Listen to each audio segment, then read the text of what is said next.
रूपनगढ़ निवासी जगदीश सैन की जमीन पर धोखे से सरपंच ने दिनेश चंद के नाम पर पट्टे जारी कर दिए। जगदीश को जब इसकी सूचना मिली तो उसने सरपंच के खिलाफ पुलिस को रिपोर्ट दर्ज करवाई, किंतु पुलिस ने कोई कार्रवाई नहीं की। रूपनगढ़ निवासी जगदीश सेन की जमीन पर धोखे से सरपंच ने दिनेश चंद के नाम से पट्टे जारी कर दिए। जगदीश को जब इसकी सूचना मिली तो उसने सरपंच के खिलाफ स्थानीय पुलिस को रिपोर्ट दर्ज करवाई, किंतु सरपंच की राजनीतिक पहुंच के कारण पुलिस ने सरपंच के खिलाफ कोई कार्रवाई नहीं की। पीड़ित ने बताया कि कहीं भी सुनवाई नहीं होने पर उसे अब जिला कलेक्टर से उम्मीद है कि वह सरपंच के खिलाफ कार्रवाई करके उसकी जमीन वापस दिलवाएंगे। इस बाबत उसने शुक्रवार को कलेक्ट्रेट को ज्ञापन सौंपा। और मेरे पत्नी के नाम पे 1994 में अलॉटमेंट हो रखा था। उस अलॉटमेंट के ऊपर पूर्व सरपंच शोभा टंडन ने 15/9/14 को पट्टा जारी कर दिया दिनेश सिंह चंदेल के नाम, और वर्तमान सरपंच ने 5/2/16 को उसके आगे उसकी दिनेश सिंह चंदेल की पत्नी के नाम पे पट्टा जारी कर दिया। कम से कम 474.7 वर्ग गज का, और वो करोड़ों की भूमि है। और उसने अपना पुश्तैनी मकान बताकर 200 रुपये के पट्टे जारी कर दिए, जबकि उस दिनेश सिंह चंदेल का और उसकी पत्नी का वहाँ से कम 1.5 किलोमीटर तक उसका कोई पुश्तैनी कोई लेना देना नहीं है। उसका कोई मकान नहीं है, कच्चा पक्का मकान नहीं है, न कोई बाड़ा है, न कुछ भी नहीं है।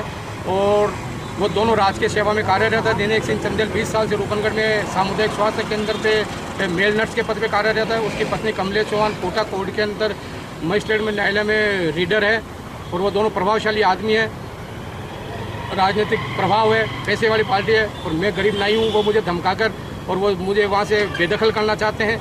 और इसी संदर्भ में मैंने 17 मई को पुलिस थाने में परिवाद पेश किया था, रूपनगढ़ थाने में रिपोर्ट दर्ज की थी। और उन प्रभाव की वजह से, उनके पैसों के दबदबे से, राजनीतिक प्रभाव से मेरी कोई सुनवाई नहीं हुई। तो मैं आज कलेक्टर साहब को ये निवेदन करने आया हूँ, भाई मुझ गरीब के साथ में अन्याय हो रहा है, आप दोषियों को सजा दें, मेरे साथ न्याय करें। और इसीलिए 17 तारीख को रूपनगढ़ थाने में रिपोर्ट देने के बाद में सरपंच के खिलाफ में रिपोर्ट दी, तो उसने तिल मिलाकर, मेरे भाई है जो सन 1987 से पंचायत की दुकान ले रखी है, हमने लगातार किराया दे रहे हैं कंटिन्यू, और दोनों भाई वहीं पे मजदूरी करके अपने परिवार का भरण पोषण करते हैं।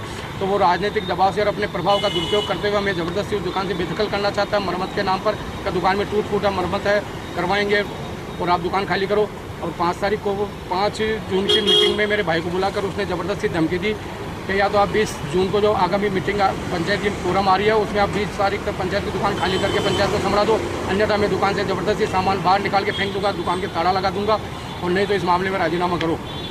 अब ये बताइए कि अगर आपको न्याय नहीं मिलता है तो आप अगला कदम क्या उठाएंगे? अगला कदम मैं कलेक्टर साहब के सामने टेंट लगा के पूरे परिवार से मैं यहाँ धरना दूंगा, भूख हड़ताल पर बैठूंगा।